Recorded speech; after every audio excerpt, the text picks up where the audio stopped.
Adverse వ్యవస్థను వారసత్వంగా continue చేస్తున్నారు. ఒక మంచి వ్యవస్థను కంటిన్యూ కేశవమూర్తి బరాబర్ 2 సంవత్సరాలు చేసిండు, దిగిపోయాడు, ఓకే రిజైన్ చేసిపోయాడు.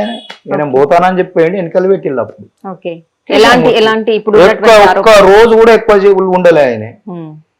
అది అప్పుడు మా యూనియన్, ఓకే మా యూనియన్ తరఫున మొట్టమొదటిసారిగా 2014లో ఆయన పోటీ చేసి 143 తరఫున గెలిచినటువంటి వ్యక్తి ఇదే సీతారెడ్డి మీద.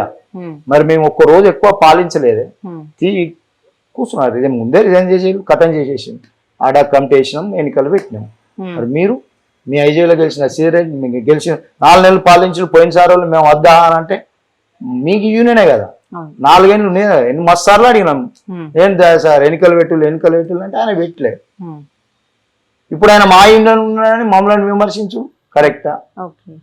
మరి నువ్వేం చెప్తాను? నువ్వు ఏ డిమాండ్ తోని ఏ అలిగేషన్ తోని నువ్వు అధ్యక్షునిగా గెలిచినావు? మీ కార్యవర్గం మీ అధ్యక్ష కార్యదర్శులు గెలిచిండు, 4 ఏళ్ళు పరిపాలించి ఏం చేయలేదన్నావు కదా. 4 ఏళ్ళు ఆయన సంపద సృష్టించిండు కదా.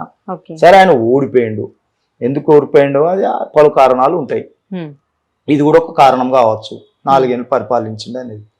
మరి నువ్వేం చెప్తావు? 8 నెలలు అయింది, ఇప్పుడు చేస్తున్న డెవలప్మెంట్ 2 సంవత్సరాలు ఎందుకు చేయలేను? అదే కదా, ఎందుకు చేయలేదు? ఇప్పుడు ఏంది కేసు శత్రువు, ఒక శత్రువు లెక్క ఒక్కొక్కళ్ళని చూసుకుంటే ఒక శత్రువు అక్కడ ఎట్లా అయిపోయింది అది అంతా ఏందో.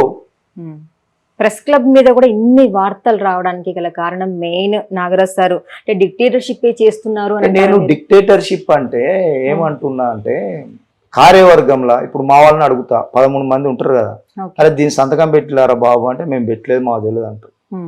దీని సంతకం పెట్టిల్లా అంటే మాకు పెట్టలేదు మాకు తెలియదు వాళ్ళే చేస్తారంట. దీని సంతకం పెట్టిల్లా అంటే వాళ్ళే పెట్టిల్లు మాకు తెలియదు అంటారు. పేపర్లు రాస్తారు, ఫస్ట్ సంతకాలు తీసుకుంటారు, తర్వాత ఈ పేజ్ మార్చి అది రాస్తారు, మాకు తెలియదు. చాలా సందర్భాలలో తీసుకున్న నిర్ణయాలు మాకు తెలియదు అని వీళ్ళు అంటారు.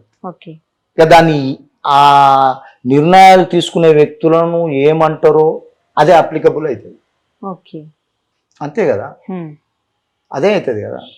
అది నేను అనేది అన్డెమోక్రాటిక్ అంటావా, డిక్టేటర్షిప్ అంటారా, ఏమంటారా.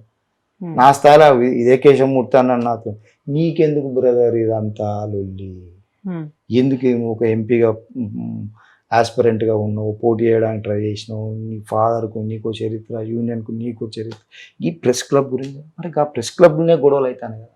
ఆ ప్రెస్ క్లబ్ ఎన్నికలనే మనం పెట్టలేకపోతాను కదా. ఒక యూనియనిస్ట్గా ఉండి మాజీ అధ్యక్షుడిగా ఉండి నువ్వు ముందరబడి మొన్న అనుకున్నాం మా చేద్దామన్నా అనుకున్నాం, కానీ ఎక్కడ అయితే లేదు, కేసుల మీద కేసులు అవుతాయి.